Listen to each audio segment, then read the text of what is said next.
জুলাই আগস্টের মানবতাবিরোধী অপরাধের মামলায় শেখ হাসিনা, আসাদুজ্জামান খান কামাল ও চৌধুরী আব্দুল আল মামুনের বিরুদ্ধে আজ অভিযোগ আমলে নিয়েছে আন্তর্জাতিক অপরাধ ট্রাইব্যুনাল। শেখ হাসিনা ও কামালের বিরুদ্ধে জারি করা হয়েছে গ্রেফতারি পরোয়ানা। অভিযোগ গঠনের শুনানি হবে 16 জুন। আদালতের কার্যক্রম সরাসরি টেলিভিশনে সম্প্রচার হয়েছে। ওয়ালটন বিএলডিসি ফ্যান খরচ বাঁচে 65% পর্যন্ত। ওয়ালটন বিএলডিসি ফ্যান ছড়ায় স্বস্তির সবুজ হাওয়া।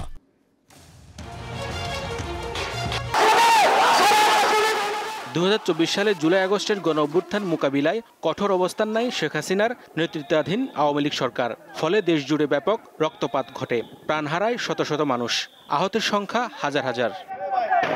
এই ঘটনায় মানবতাবিরোধী অপরাধে মামলা হয় আন্তর্জাতিক অপরাধ ট্রাইব্যুনালে। মূল অভিযুক্ত করা হয় তৎকালীন প্রধানমন্ত্রী শেখ হাসিনা, সাবেক স্বরাষ্ট্রমন্ত্রী আসাদুজ্জামান খান কামাল ও পুলিশের সাবেক আইজি চৌধুরী আব্দুল আল মামুনকে। রবিবার তাদের বিরুদ্ধে ট্রাইব্যুনালে আনুষ্ঠানিক অভিযোগ দাখিল করে প্রসিকিউশন। আনা হয় হত্যার নির্দেশ ও উস্কানিসহ 5টি অভিযোগ। এ সময় বক্তব্য রাখেন চিফ প্রসিকিউটর। দেশের ইতিহাসে প্রথমবারের মতো আদালতের কার্যক্রম বিটিভিতে সরাসরি সম্প্রচার করা হয়। সংযুক্ত দালিল প্রমাণপত্রের তথ্যপাত্র সমূহ সংশ্লিষ্ট অন্যান্য প্রাসঙ্গিক কমন নলেজ এবং জুডিশিয়াল নোটিশ হিসেবে গ্রহণেরও প্রার্থনা করছি। মাননীয় ট্রাইব্যুনাল ন্যায় বিচারের স্বার্থে অন্য যেরূপ বিবেচনা করে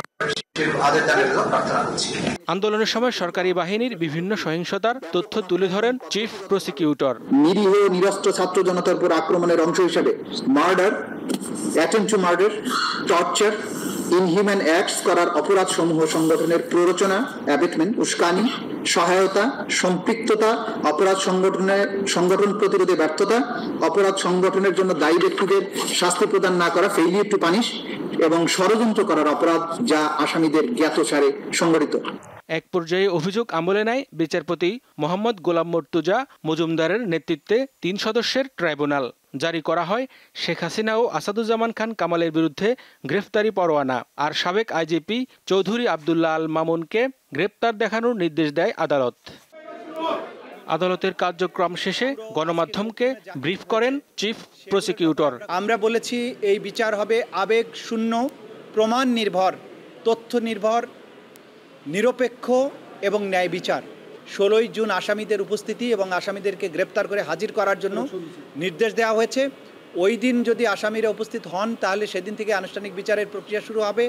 যদি আসামি কেউ অনুপস্থিত থাকেন, আইন অনুযায়ী তাদেরকে অনুপস্থিত ঘোষণা করার একটা ব্যাপার থাকবে, সেটাও সেদিন আদালত যথাযথ আইন প্রক্রিয়া অনুযায়ী সেদিন ঘোষণা করবে। হেদায়েতুল্লাহ সীমান্ত, দীপ্ত সংবাদ, ঢাকা।